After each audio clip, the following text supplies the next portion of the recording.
Marina Santos tinha apenas 22 anos quando se apaixonou perdidamente por Rafael Mendonça. Ele era tudo o que uma garota criada em orfanato poderia sonhar. Bonito, gentil, de família tradicional de Ribeirão Preto e, principalmente, a primeira pessoa que realmente a amou. Eles se conheceram na universidade, onde Marina estudava pedagogia com uma bolsa integral. Ela trabalhava meio período numa lanchonete para se sustentar, dividindo um quarto minúsculo com outras 2 meninas. Rafael cursava administração, dirigia um carro importado e morava numa casa com piscina no melhor bairro da cidade. Marina, você é diferente de todas as garotas que eu conheço, disse ele numa tarde, segurando sua mão enquanto caminhavam pelo campus. Você tem uma força, uma determinação. Eu me apaixonei pela mulher batalhadora que você é. E Marina acreditou. Acreditou quando ele a pediu em casamento 6 meses depois. Acreditou quando disse que sua família a aceitaria de braços abertos. Acreditou que o amor venceria qualquer preconceito. O primeiro encontro com os sogros, Heitor e Conceição Mendonça, donos de uma rede de lojas de eletrodomésticos, foi um desastre anunciado. A casa deles no condomínio fechado Vila Rica parecia um palácio aos olhos de Marina.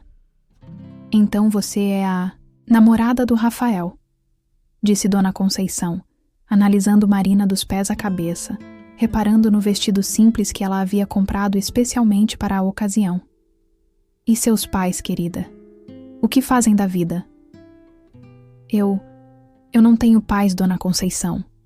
Fui criada no orfanato São Vicente. O silêncio que se seguiu foi ensurdecedor. Heitor pigarreou desconfortavelmente, enquanto Conceição forçou um sorriso artificial. Ah, que situação delicada. Bem, o importante é que você está estudando, não é mesmo? Marina sentiu o peso do julgamento, mas Rafael apertou sua mão por debaixo da mesa, dando-lhe coragem. Estou terminando pedagogia. Pretendo trabalhar com educação infantil. Professora, murmurou Conceição, como se a palavra tivesse um gosto amargo. Profissão muito nobre.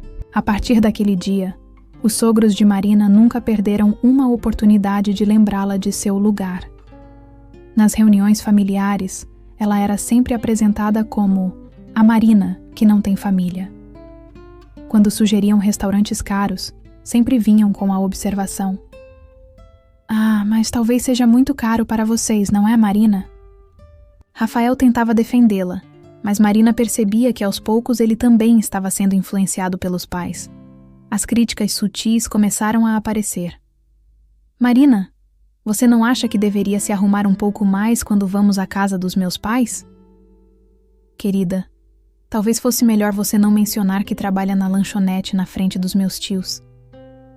Você podia tentar ser um pouco mais refinada, sabe? Mesmo assim, Marina seguiu em frente. O casamento foi simples, pago por ela mesma com suas economias. Conceição fez questão de comentar com todas as amigas que, infelizmente, a família da noiva não pôde contribuir com nada. As únicas pessoas do lado de Marina eram 3 amigas do orfanato e a diretora, Dona Carmen, que havia sido como uma mãe para ela. Minha filha, disse Dona Carmen no dia do casamento segurando as mãos de Marina. Você é especial. Não deixe ninguém te fazer esquecer disso, né, ouviu? Marina assentiu, os olhos cheios de lágrimas de felicidade. Finalmente, ela teria uma família. Capítulo 2. A vida de casada e as primeiras rachadas. Os primeiros meses de casamento foram felizes. Rafael e Marina se mudaram para um apartamento pequeno, mas aconchegante. Ela conseguiu um emprego numa escola municipal, e ele começou a trabalhar na empresa da família. Marina se esforçava para ser a nora perfeita. Cozinhava pratos elaborados quando os sogros vinham jantar. Limpava a casa até brilhar. Sempre se comportava com educação irrepreensível. Mas nunca era suficiente. Rafael, sua esposa, esqueceu de usar guardanapos de tecido no jantar ontem. Reclamava Conceição ao telefone, alto o suficiente para Marina escutar. Na nossa família, sempre usamos guardanapos de tecido nas refeições importantes. Mãe, eram só guardanapos de papel. Exatamente. É isso que eu estou dizendo. Ela não tem educação de berço, filho. Isso se aprende em casa, com a família. Marina engolia as lágrimas e comprava guardanapos de tecido no dia seguinte. Quando descobriu que estava grávida, Marina pensou que finalmente seria aceita na família. Afinal, ela estava carregando o primeiro neto dos Mendonça. Grávida? A reação de Conceição foi fria. Vocês têm condições financeiras para sustentar uma criança? Rafael mal começou na empresa. Mãe, é seu neto, Rafael protestou. Claro, querido. É só que crianças custam caro. Boa educação, escola particular, plano de saúde. Vocês pensaram nisso? Marina sentiu como se tivesse levado um soco no estômago. Heitor foi ainda mais direto.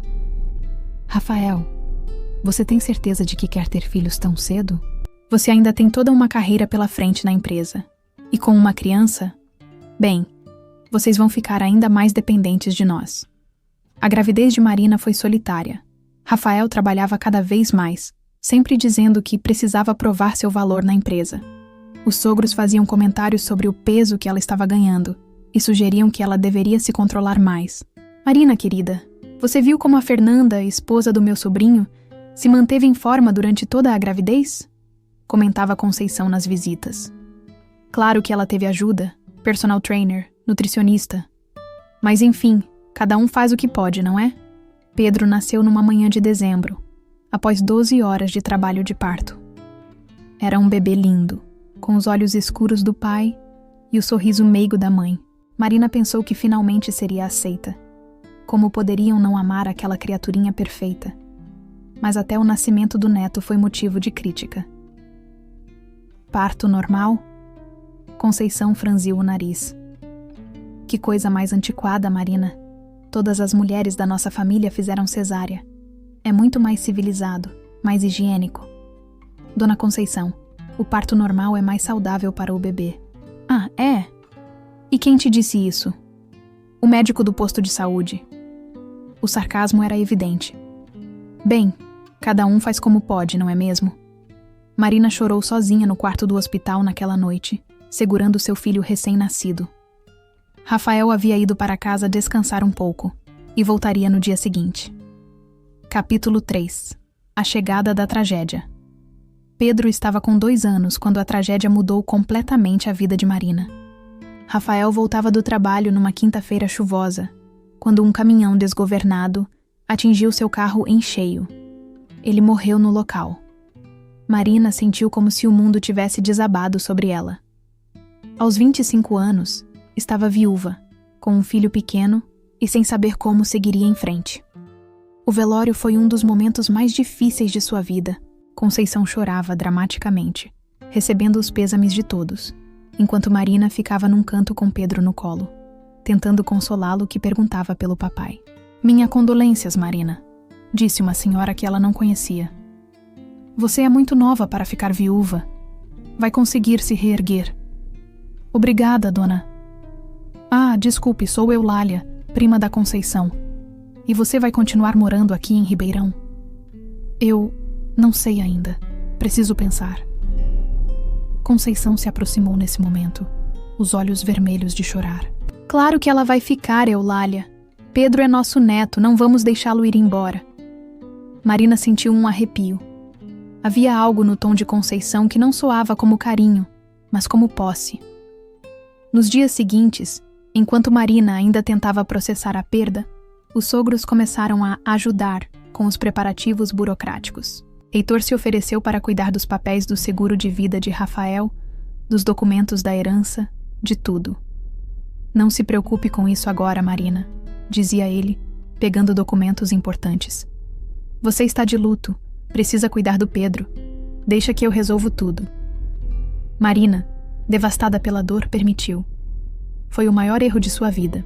2 semanas após o funeral, Heitor chamou Marina para uma conversa na sala de sua casa.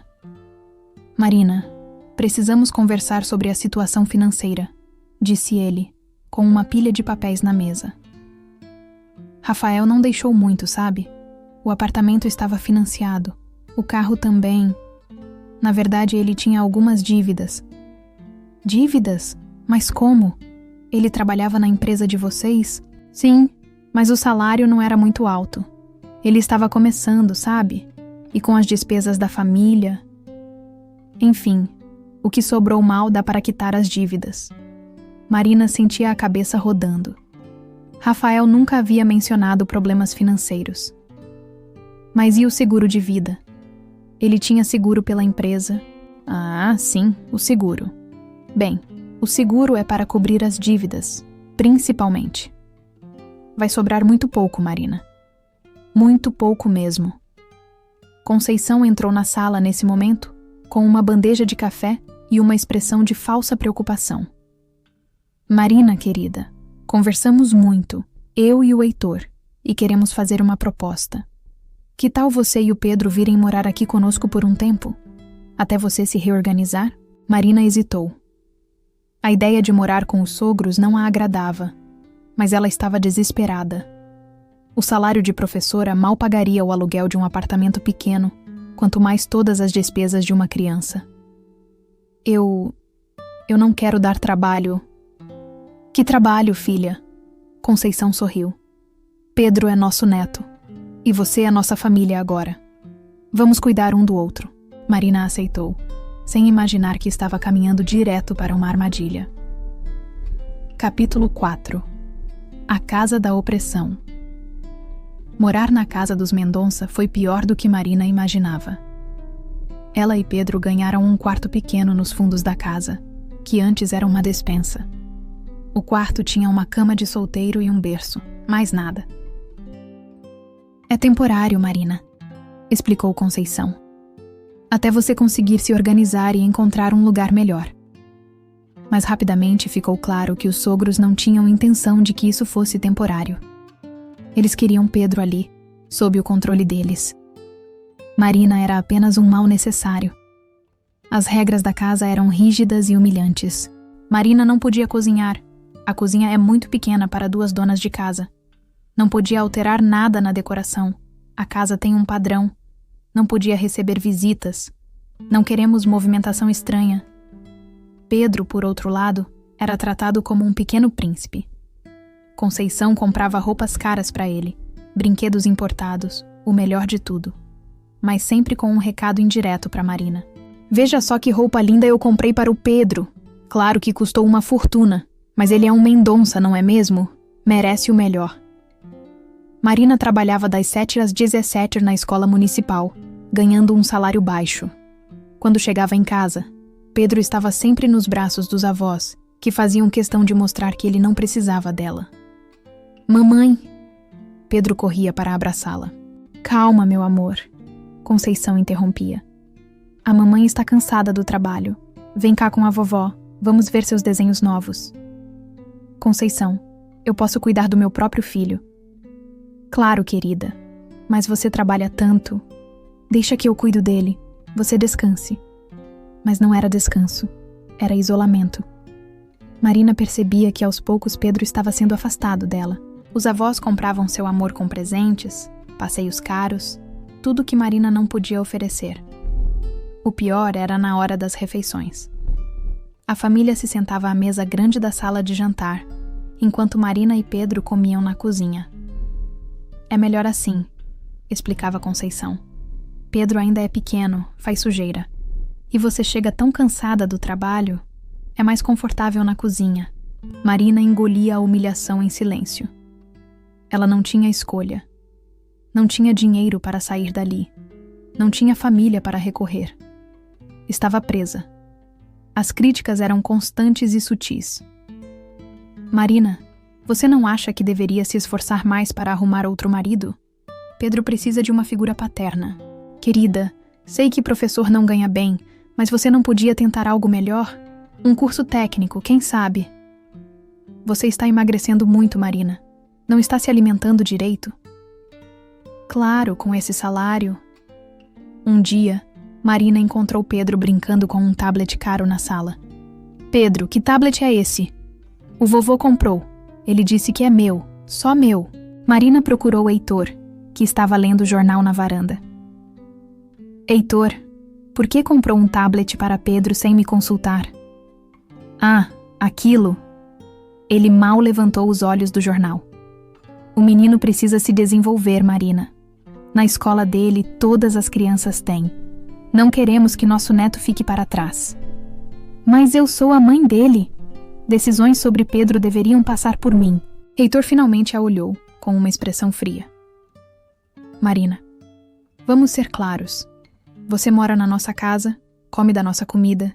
Seu filho usa roupas que nós compramos. Acho que temos o direito de mimá-lo um pouco, não?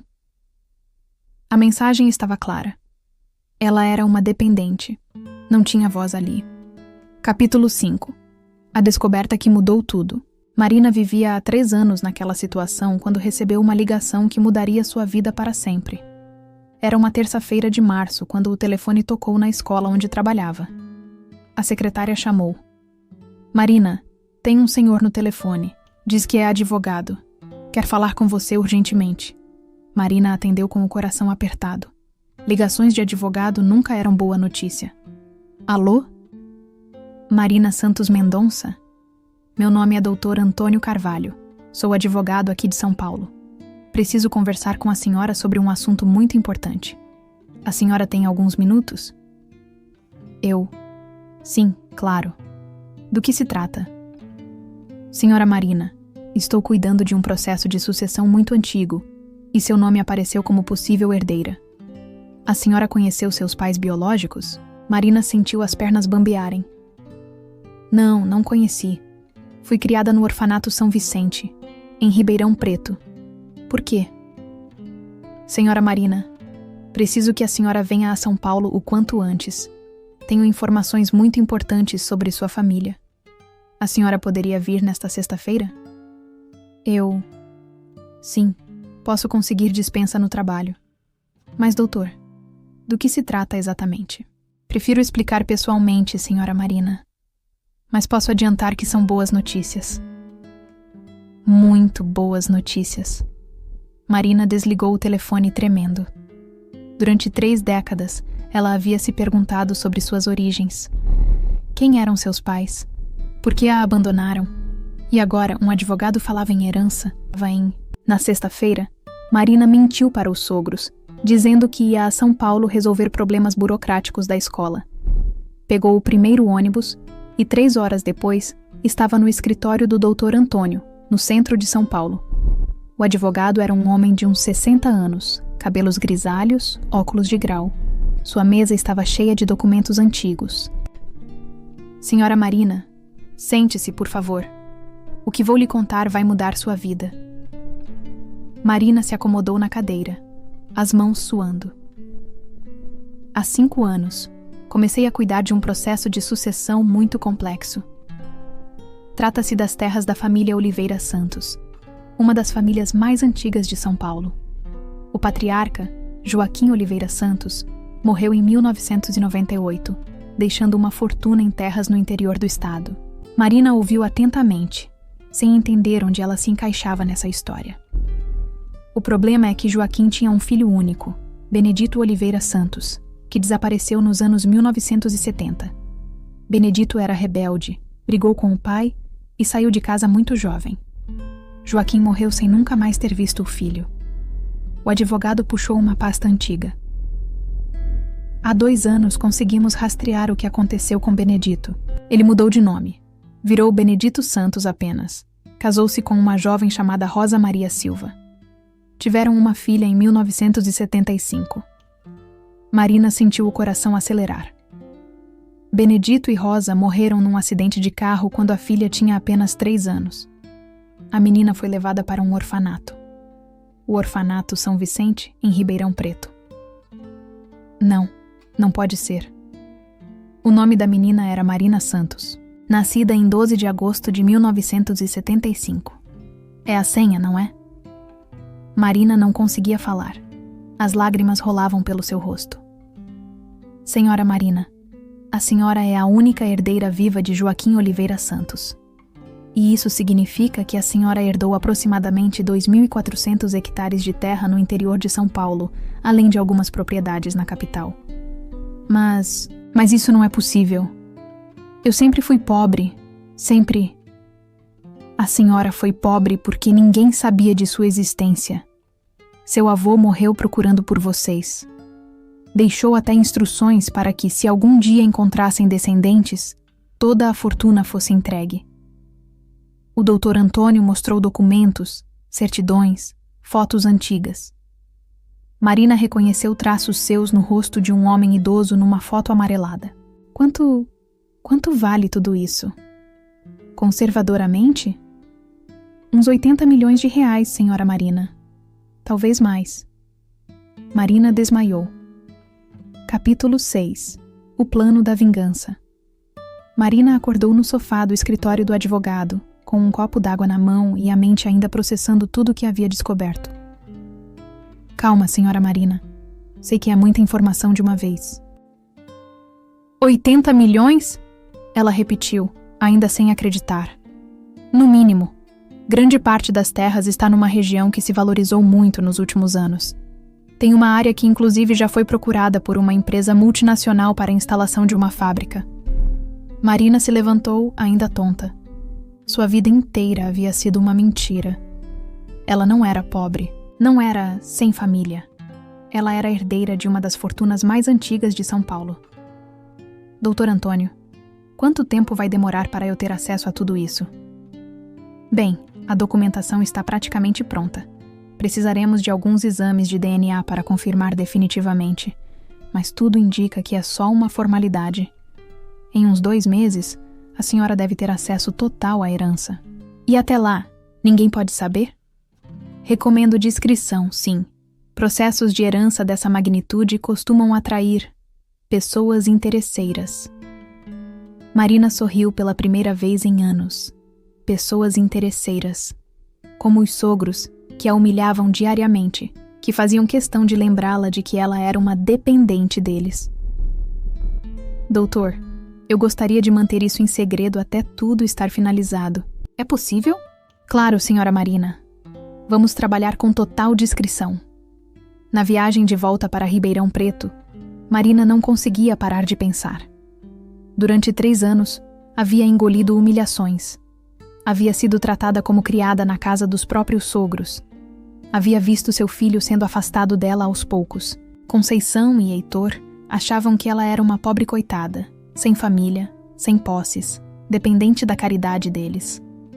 Em breve, descobririam que a pobrezinha, que desprezavam, era mais rica que eles poderiam sonhar em ser. Mas Marina não queria apenas revelar sua nova situação. Ela queria justiça.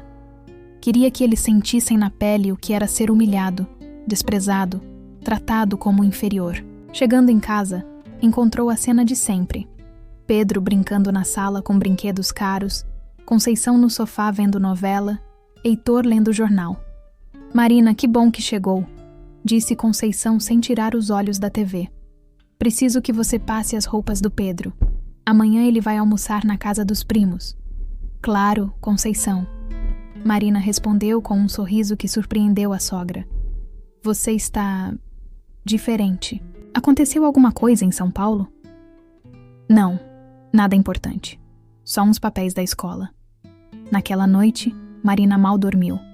Pela primeira vez em 3 anos, sentia esperança. E mais que isso, sentia poder. Nos dias seguintes, Marina começou a observar tudo com outros olhos. Reparou como Conceição fazia questão de humilhá-la na frente das amigas. Esta é a Marina, viúva do meu filho. Coitada, não tem família nenhuma. Mora aqui conosco por caridade, né, Marina? Ela trabalha numa escolinha municipal. Heitor complementava. Ganha uma miséria, mas é o que consegue, né? Marina sorria e assentiva, mas por dentro estava planejando.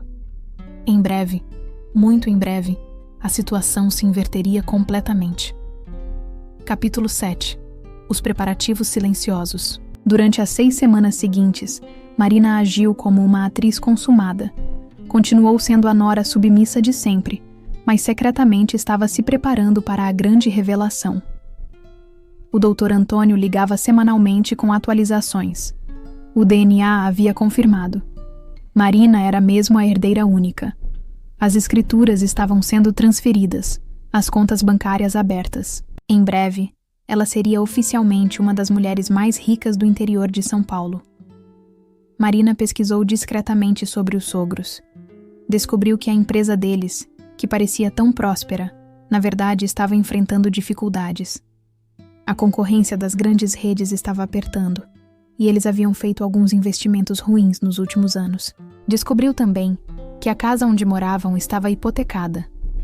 O condomínio de luxo era, na verdade, financiado até o pescoço. Os Mendonça viviam uma vida de aparências, sustentada por empréstimos e prestações intermináveis. Marina sorriu ao ler os documentos que havia conseguido discretamente. Eles a desprezavam por ser pobre, mas na verdade tinham muito mais dívidas que ela jamais tivera. Uma noite, enquanto Pedro dormia, Marina se sentou na cama pequena do quarto dos fundos e escreveu uma carta. Uma carta que Conceição e Heitor leriam muito em breve. Queridos sogros, começou. Durante 3 anos, vocês me lembraram diariamente que eu não tinha família, que era pobre, que dependia da caridade de vocês. Vocês humilharam uma viúva de luto e tentaram afastar meu filho de mim. Em breve, vocês descobrirão quem realmente sou. Marina guardou a carta na gaveta. Ainda não era a hora. O Dr. Antônio marcou a reunião final para uma sexta-feira de maio. Todos os documentos estavam prontos. Todas as transferências autorizadas. Marina seria oficialmente rica. E então, senhora Marina, já decidiu o que vai fazer? Já, Dr. Antônio. Já decidi tudo. Naquela semana, Marina pediu dispensa na escola na segunda-feira. Disse que precisava resolver uns assuntos pessoais urgentes em São Paulo. Os sogros nem perguntaram detalhes. Para eles, os assuntos pessoais de Marina não poderiam ser importantes. Em São Paulo, Marina não apenas assinou os papéis da herança.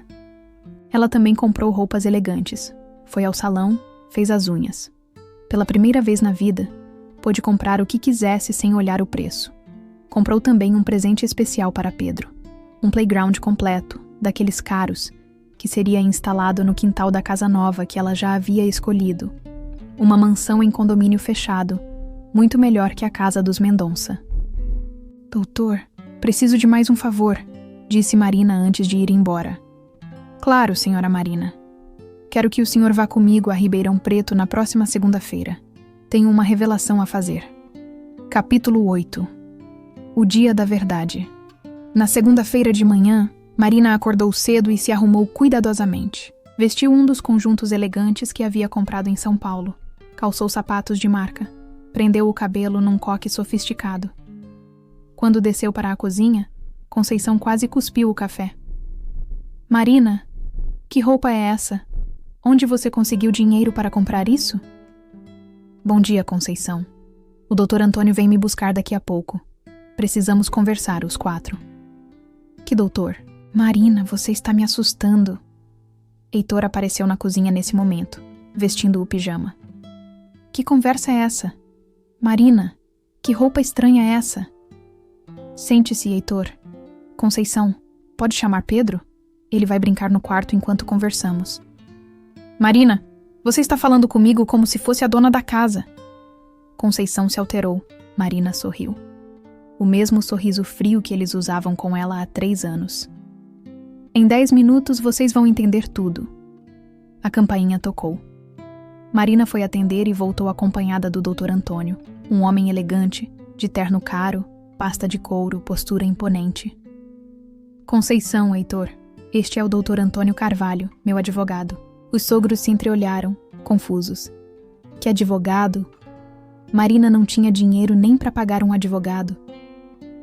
Bom dia, disse o doutor, apertando a mão dos dois. Tenho informações muito importantes para compartilhar com os senhores. Todos se sentaram na sala. Marina escolheu propositalmente a poltrona principal, onde Heitor sempre se sentava. Ele ficou sem graça, mas não disse nada. Dr. Antônio, pode começar. Senhores Mendonça, durante os últimos meses estive cuidando de um processo de sucessão muito importante, envolvendo a senhora Marina. E hoje venho comunicar oficialmente que ela acaba de se tornar a herdeira única da fortuna da família Oliveira Santos. Como assim? Conceição perguntou confusa. A senhora Marina é neta de Joaquim Oliveira Santos, um dos maiores latifundiários de São Paulo. Ela acaba de herdar aproximadamente 2.400 hectares de terra, além de propriedades urbanas e investimentos. O silêncio na sala era absoluto. Conceição e Heitor olhavam como se o advogado estivesse falando em chinês. Isso representa um patrimônio avaliado em aproximadamente 80 milhões de reais, continuou o doutor. A senhora Marina é, oficialmente, uma das mulheres mais ricas do interior de São Paulo. Conceição desmaiou. Capítulo 9. A reviravolta completa. Enquanto Heitor abanava Conceição com uma revista para fazê-la acordar, Marina permaneceu calma na poltrona, observando a cena com satisfação. Isso não pode ser verdade, murmurou Heitor. Marina é pobre, não tem família. Tinha família, senhor Heitor, corrigiu o doutor Antônio. Uma família muito rica, que a procurou por décadas. A senhora Marina simplesmente não sabia de sua origem. Conceição acordou do desmaio, olhando ao redor como se tivesse acordado num pesadelo. 80 milhões? Ela repetiu, a voz fraca. Marina se levantou e foi até a janela, observando o jardim que tantas vezes havia sido proibida de usar. Conceição, Heitor. Durante 3 anos vocês me lembraram diariamente que eu era pobre, que não tinha família, que dependia da caridade de vocês, disse Marina sem se virar. Vocês me humilharam na frente de amigos, me trataram como empregada, tentaram afastar meu filho de mim. Marina, nós só queríamos ajudar. Heitor gaguejou. Ajudar? Marina se virou, os olhos brilhando. Vocês me fizeram comer na cozinha enquanto a família comia na sala de jantar. Me deram o pior quarto da casa. Me lembravam a cada dia que eu era uma dependente. Conceição tentou se levantar do sofá, ainda tonta. Marina, querida, se há algum mal-entendido... Não há mal-entendido, Conceição. Há 3 anos de humilhação que eu nunca vou esquecer. O doutor Antônio abriu sua pasta e tirou alguns documentos. Senhora Marina, trouxe os papéis que a senhora pediu. A compra da casa no Alphaville Gardens foi aprovada. A mudança pode ser feita quando a senhora quiser. Alphaville Gardens. Heitor conhecia o condomínio. Era o mais luxuoso da região, onde as casas custavam milhões. Sim, sorriu Marina. Uma casa de 800 metros quadrados, com piscina, quadra de tênis, playground completo para o Pedro. Muito melhor que este lugar. Conceição finalmente conseguiu se levantar, as pernas bambas. Marina, espera. Vamos conversar com calma. Somos família. Família? Marina riu, mas não era um riso alegre. Durante 3 anos vocês me lembraram que eu não tinha família, que era uma pobre órfã que vocês acolheram por pena. Marina caminhou até uma gaveta e tirou a carta que havia escrito semanas antes. Conceição, você se lembra do que disse para suas amigas no mês passado? Deixe-me refrescar sua memória. A Marina é uma coitada, não tem família nenhuma. Mora aqui por caridade. Se não fosse por nós, ela e o menino estariam na rua. Conceição empalideceu. Ela havia mesmo dito isso, pensando que Marina não estava ouvindo. E você, Heitor? Marina se virou para o sogro. Lembra quando disse que eu deveria ser grata por morar numa casa tão boa, já que nunca tive nada na vida? Heitor baixou a cabeça, sem conseguir negar. Pois bem, Marina voltou para a poltrona principal. Agora que sabem quem eu realmente sou, vamos estabelecer algumas regras novas. Capítulo 10. A nova ordem Marina se acomodou na poltrona como uma rainha em seu trono. Pela primeira vez em 3 anos, ela tinha o poder. E pretendia usá-lo. Doutor Antônio, pode explicar para eles sobre as terras da Fazenda Santa Bárbara? Claro, senhora Marina. Uma das propriedades herdadas pela senhora é a Fazenda Santa Bárbara, de 400 hectares, que fica exatamente na região onde os senhores Mendonça pretendiam expandir sua rede de lojas. Heitor engoliu seco. Eles haviam negociado por meses com o antigo dono daquelas terras, que nunca quis vender. A senhora Marina agora é dona de toda aquela área, continuou o advogado. E me informou que não tem nenhum interesse em vendê-la para redes de eletrodomésticos. Marina, Heitor tentou um tom conciliador. Nós podemos conversar sobre isso. Como família... Família?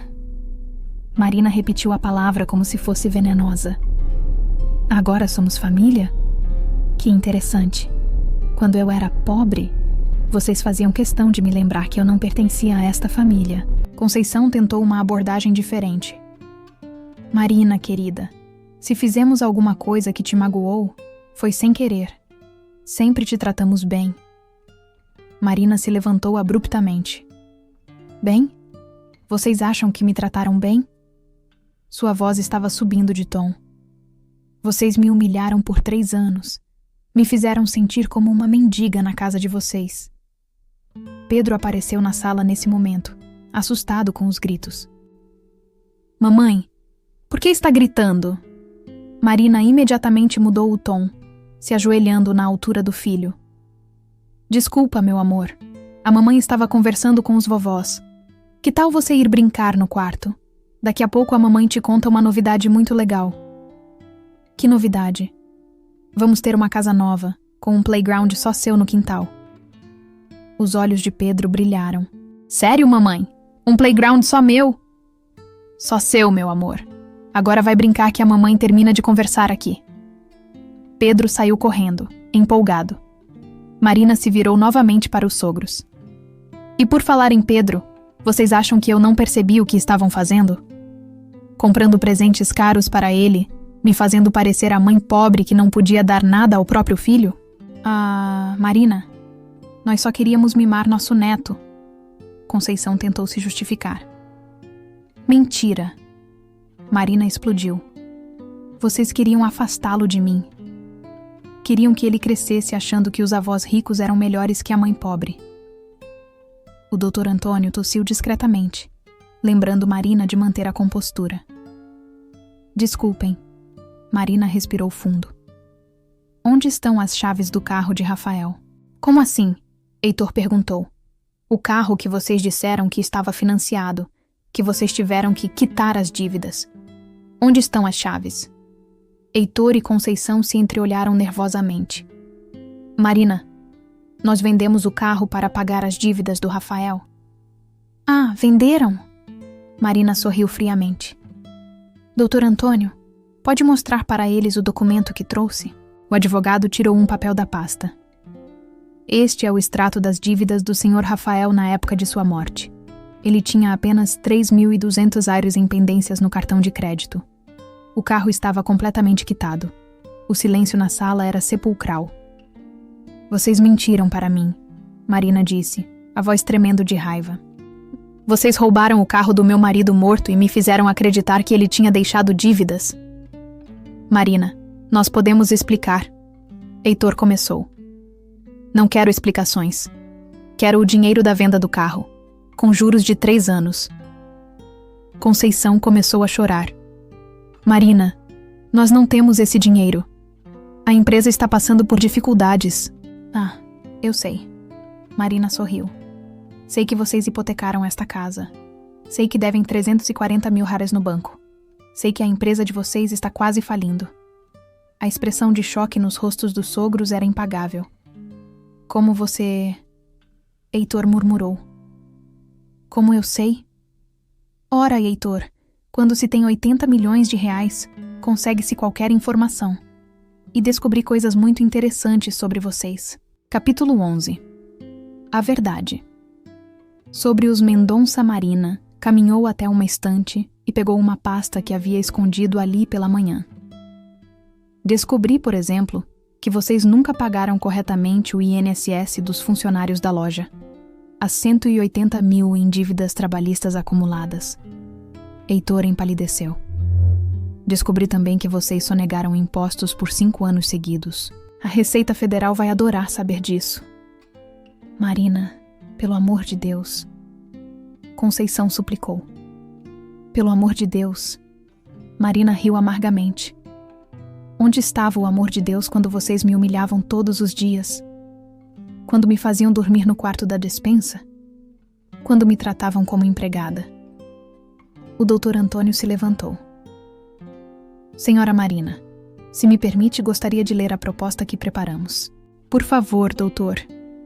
Senhores Mendonça, em nome da senhora Marina Santos Oliveira, herdeira da fortuna Oliveira Santos, venho propor o seguinte acordo. A senhora Marina não moverá processos por sonegação fiscal, nem denunciará as irregularidades trabalhistas de vocês, desde que algumas condições sejam cumpridas. Conceição e Heitor ouviram em silêncio, apavorados. Primeira condição. Vocês vão devolver o valor do carro de Rafael, corrigido pelos últimos 3 anos.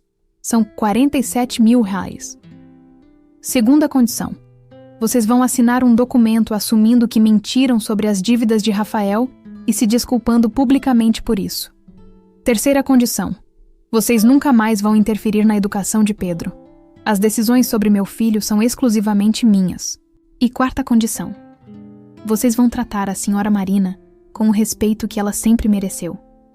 Acabaram-se as humilhações, os comentários desrespeitosos e as tentativas de fazê-la se sentir inferior.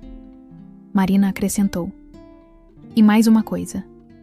Se eu ouvir um comentário sequer de vocês sobre minha sorte, ou dizendo que eu não mereço esta herança, eu garanto que vocês vão conhecer todo o poder que R$80 milhões podem comprar. Conceição estava chorando descontroladamente. Marina, por favor, nós erramos. Perdão. Erraram? Marina se abaixou até ficar na altura de Conceição, que estava sentada no sofá. Vocês não erraram, Conceição. Vocês foram cruéis. Por 3 anos. Todos os dias. Marina se levantou e foi até a janela mais uma vez. Sabem o que mais me magoa? É que eu genuinamente tentei ser uma boa nora. Eu cozinhava para vocês, limpava, tentava agradar. E vocês retribuíam com desprezo. Nós não sabíamos... Heitor murmurou. Não sabiam o quê? Que eu era rica? Marina se virou, os olhos brilhando de indignação. E isso mudaria alguma coisa? Vocês só me respeitariam se eu fosse rica? Heitor baixou a cabeça sem resposta. É exatamente isso, não é? Marina continuou. Vocês me desprezavam porque achavam que eu era pobre. Agora que sabem que eu tenho dinheiro, querem ser família de novo. Capítulo 12. O novo começo. Marina voltou para a poltrona principal e se sentou com elegância. Bem, agora que deixei tudo claro, vou contar os meus planos. Doutor Antônio? A senhora Marina já providenciou a compra de uma casa no condomínio Alphaville Gardens. A mudança será feita na próxima semana. Também já escolhi uma escola particular para Pedro, a melhor da cidade. Ele vai estudar no Colégio São Bento, onde estudam os filhos das famílias mais tradicionais de Ribeirão Preto. Conceição parou de chorar por um momento. Mas Marina, Pedro pode continuar vindo aqui nos fins de semana. Ele é nosso neto. Marina pensou por um momento. Pedro pode visitá-los, sim, mas sob minhas condições. Nada de presentes caros para compensar culpa. Nada de tentativas de comprar o amor dele. E, principalmente, nada de comentários sobre como a vida dele melhorou depois que eu fiquei rica. Claro, Marina, como você quiser. Heitor concordou rapidamente. E vocês vão explicar para Pedro, com suas próprias palavras, que vocês trataram a mãe dele muito mal nos últimos anos. E que pedem desculpas. Marina, Conceição tentou protestar. Não é negociável, Conceição. Pedro precisa entender que vocês erraram comigo. Ele é inteligente. Já percebeu que algo estava errado. O doutor Antônio se levantou. Bem, acho que por hoje é suficiente. Senhora Marina, os documentos da Casa Nova estão prontos. Podemos providenciar a mudança quando a senhora quiser. Ótimo. Que seja na próxima segunda-feira. Marina se levantou e foi chamar Pedro, que estava brincando no quarto. Pedro, meu amor, vem aqui. A mamãe tem uma coisa para te contar. Pedro apareceu correndo, ainda segurando um carrinho. Pedro. Marina se ajoelhou ao lado dele. Lembra que a mamãe disse que teríamos uma casa nova? Sim, com playground. Isso mesmo. E sabe por quê? Porque a mamãe descobriu que ela tem uma família. Uma família que ela não conhecia. que deixou muitas coisas bonitas para ela. Como o Papai Noel, Marina riu, a primeira risada genuína em muito tempo. Parecido, meu amor. E agora nós vamos morar numa casa linda, só nossa. Você vai ter seu próprio quarto, com todos os brinquedos que quiser. E os vovôs? Marina olhou para Conceição e Heitor, que esperavam ansiosos pela resposta. Os vovôs vão continuar sendo seus vovôs, mas agora eles vão nos visitar na nossa casa nova, tá bom? Pedro assentiu, empolgado com a novidade. Posso levar todos os meus brinquedos? Todos, meu amor, e vamos comprar muitos outros. Conceição não aguentou e voltou a chorar. Mas desta vez, Marina sentiu uma pontada de dó.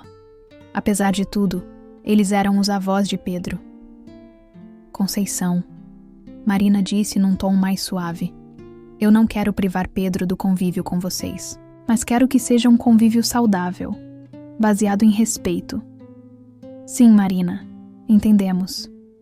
Marina pegou Pedro no colo. Vamos, meu amor, vamos ver sua casa nova no computador. Antes de sair da sala, Marina se virou uma última vez para os sogros. Uma última coisa. Na próxima segunda-feira, quando eu sair desta casa, quero que vocês reflitam sobre como trataram uma viúva de luto nos últimos 3 anos.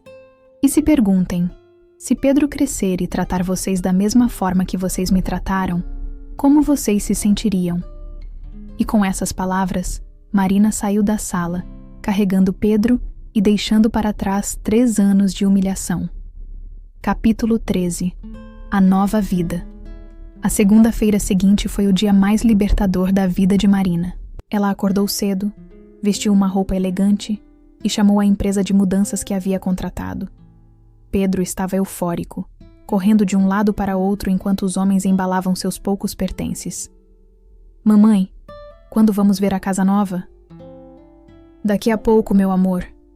Primeiro vamos terminar de arrumar nossas coisas. Conceição e Heitor assistiam à mudança em silêncio, ainda processando tudo o que havia acontecido. Eles pareciam ter envelhecido 10 anos em uma semana. Marina, Conceição se aproximou quando Pedro estava distraído. Você pode nos perdoar um dia? Marina parou de dobrar as roupas e olhou para a ex-sogra. Conceição, perdão não é algo que se pede, é algo que se conquista, com atitudes. Como podemos conquistar? Tratando-me com respeito daqui para frente, sendo avós carinhosos para Pedro sem tentar comprar o amor dele, e principalmente, nunca mais humilhando ninguém por ser pobre ou por não ter família. Conceição assentiu, os olhos marejados. E Conceição, Marina acrescentou, Marina, na próxima vez que vocês receberem alguém em dificuldades na família, lembrem-se de que a pessoa pode ser muito mais do que aparenta. Às 14 horas, tudo estava pronto. Marina pegou Pedro pela mão e caminhou em direção ao carro que havia comprado. Uma SUV importada, confortável e segura. Pronto, meu amor. Vamos para nossa casa nova. Tchau, vovô. Tchau, vovó. Pedro acenou alegremente. Marina não olhou para trás. A casa no Alphaville Gardens era ainda mais bonita do que nas fotos. 800 metros quadrados, jardim impecável, piscina cristalina e um playground colorido que fez Pedro gritar de alegria. É nossa, mamãe. Só nossa. Só nossa, meu amor. Marina se sentou na varanda da casa nova, observando Pedro brincar no playground. Pela primeira vez em anos, sentia paz. O telefone tocou. Era o Dr. Antônio. Senhora Marina, como está se sentindo na casa nova? Maravilhosamente bem, doutor. E os papéis da escola de Pedro? Tudo pronto. Ele começa na próxima segunda no Colégio São Bento. E tenho uma notícia. A empresa multinacional que queria comprar as terras da Fazenda Santa Bárbara aumentou a oferta. Agora estão oferecendo 120 milhões apenas por aquela área. Marina sorriu. E eu continuo não interessada em vender. Aquelas terras ficam na família. Como a senhora quiser. Ah, e os senhores Mendonça depositaram o valor do carro de Rafael na sua conta hoje de manhã. Que bom! Esse dinheiro vai para a educação de Pedro. Depois de desligar, Marina ficou observando o pôr do sol da varanda de sua casa nova. Pedro correu até ela, suado de tanto brincar. Mamãe, posso convidar meus amigos para brincar aqui? Claro, meu amor. Quantos amigos você quiser. Pedro abraçou a mãe apertado. Mamãe, eu te amo muito. Eu também te amo, meu tesouro. Mais que tudo no mundo. Naquela noite, Marina colocou Pedro para dormir no quarto novo dele, decorado com temas de super-heróis, e foi para seu próprio quarto. Uma suíte master com closet e banheira de hidromassagem. Ela se olhou no espelho e mal reconheceu a mulher que via. Não era mais a viúva humilhada que aceitava qualquer desfeita. Era Marina Santos Oliveira, uma das mulheres mais ricas do interior de São Paulo. Mas mais importante que isso, era uma mãe que havia recuperado sua dignidade. Capítulo 14. O reencontro. 6 meses depois. 6 meses se passaram desde que Marina havia deixado a casa dos Mendonça. Pedro estava se adaptando maravilhosamente bem à escola nova, onde havia feito muitos amigos. Marina havia se matriculado num curso de administração numa universidade particular, decidida a aprender a gerir sua fortuna. Foi numa tarde de sábado que Conceição ligou. Marina? É a Conceição. Como vocês estão? Estamos bem, Conceição. Pedro está aqui do meu lado. Quer falar com você? Marina passou o telefone para o filho, que conversou animadamente com a avó por alguns minutos. Vovó quer falar com você de novo, mamãe. Marina. A voz de Conceição estava diferente, mais humilde. Nós queríamos saber se vocês gostariam de almoçar aqui no domingo. Faz tempo que não vemos Pedro. Marina pensou por um momento.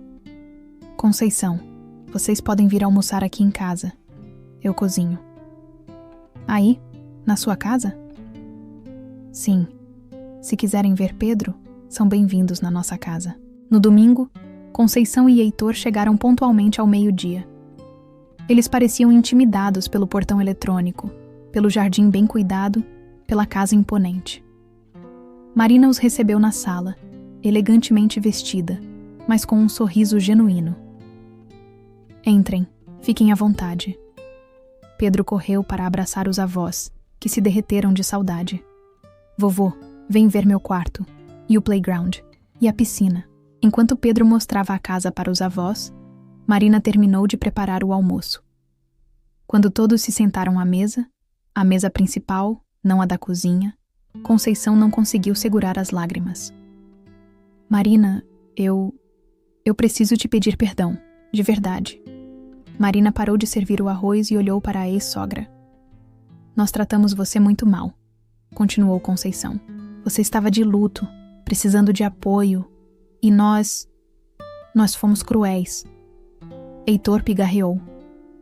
Marina, quando você saiu de casa, nós ficamos pensando no que você disse, sobre como nos sentiríamos se Pedro nos tratasse do jeito que nós te tratamos. E? Marina perguntou curiosa. Nós nos sentiríamos péssimos, admitiu Heitor. Percebi que eu nunca te tratei como filha. Te tratei como uma intrusa. Pedro, que estava comendo em silêncio, levantou a cabeça. Por que vocês fizeram a mamãe chorar? A pergunta inocente da criança caiu como uma bomba na mesa. Conceição se ajoelhou ao lado da cadeira do neto. Pedro, meu amor, os vovôs fizeram uma coisa muito feia. Nós não tratamos sua mamãe bem. E estamos muito arrependidos. Vocês fizeram bullying com a mamãe? A palavra bullying, dita pela criança, teve um impacto devastador nos avós. Sim, Pedro, Heitor admitiu, a voz embargada. Os vovôs fizeram bullying com sua mamãe. E isso foi muito errado. Pedro se levantou da cadeira e foi abraçar Marina. Mamãe, você perdoa os vovôs? Marina olhou para o filho, depois para os ex-sogros que a observavam com esperança e arrependimento nos olhos. Pedro, perdoar é uma coisa que demora. Mas os vovôs podem tentar ser pessoas melhores daqui para frente. E nós vamos tentar, prometeu Conceição. Marina, se você deixar, nós queremos fazer parte da vida de vocês de uma forma positiva. Marina serviu o restante da comida em silêncio, pensando. Conceição, Heitor, vocês podem ser parte da nossa vida, mas como eu disse, baseado em respeito. Claro, Marina, como você quiser. O almoço continuou numa atmosfera mais leve. Os avós contaram novidades. Pedro mostrou os desenhos que havia feito na escola nova. E Marina falou sobre o curso de administração. Quando eles já estavam se despedindo, Conceição segurou a mão de Marina. Marina, eu sei que vai demorar para você confiar em nós de novo, mas eu quero que saiba. Eu aprendi. Aprendi que dinheiro não faz ninguém melhor que ninguém, e que humilhar os outros só mostra nossa própria pequenez. Marina apertou a mão da ex-sogra de volta. Conceição, eu espero que vocês tenham mesmo aprendido. Porque Pedro precisa de avós que sejam exemplo de bondade, não de preconceito. Nós vamos ser, Marina. Prometo. Epílogo. 2 anos depois. 2 anos se passaram desde aquele domingo de reconciliação. Marina havia se formado em administração e agora gerava sua própria fortuna, investindo as terras herdadas de forma inteligente e lucrativa. Pedro, agora com 7 anos, era uma criança feliz e bem ajustada. Estudava no melhor colégio da cidade, praticava natação e tinha desenvolvido um talento especial para desenho.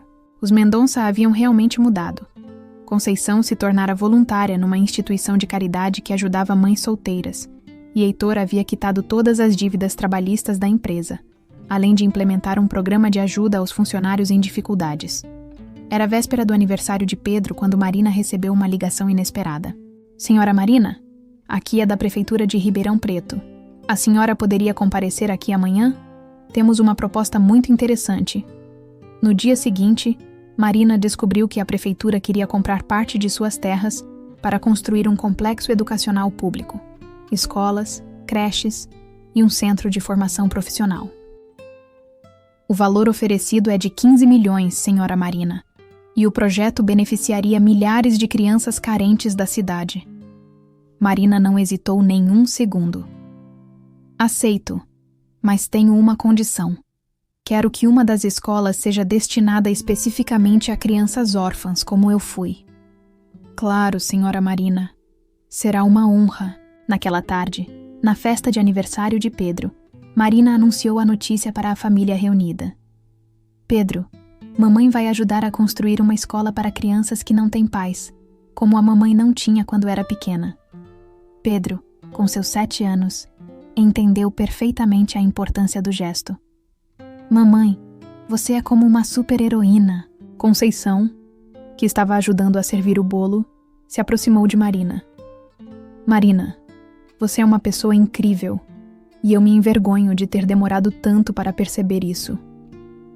Conceição, o importante é que perceberam, e que Pedro está crescendo numa família que aprendeu a valorizar as pessoas pelo que elas são, não pelo que têm. Naquela noite, depois que todos foram embora e Pedro estava dormindo, Marina se sentou na varanda de sua casa, observando as estrelas. Ela pensou na menina órfã que havia sido, na jovem humilhada que havia se tornado e na mulher forte em que havia se transformado. A fortuna havia mudado sua vida, sim, mas não da forma que se poderia imaginar. O dinheiro não havia mudado Marina. Havia revelado quem ela sempre foi por dentro. Uma mulher digna, generosa e forte, que merecia respeito independentemente de sua conta bancária. E enquanto observava as estrelas, Marina sorriu, sabendo que havia encontrado algo muito mais valioso que 80 milhões de reais. Havia encontrado sua própria força, sua dignidade e o amor incondicional de seu filho. A menina que um dia foi rejeitada por não ter família havia se tornado não apenas uma das mulheres mais ricas da região, mas principalmente uma mãe que ensinaria ao filho que o verdadeiro valor de uma pessoa não se mede em dinheiro, mas em caráter. E foi assim que aquela garota esquecida numa casa que não era sua se tornou a dona de seu próprio destino.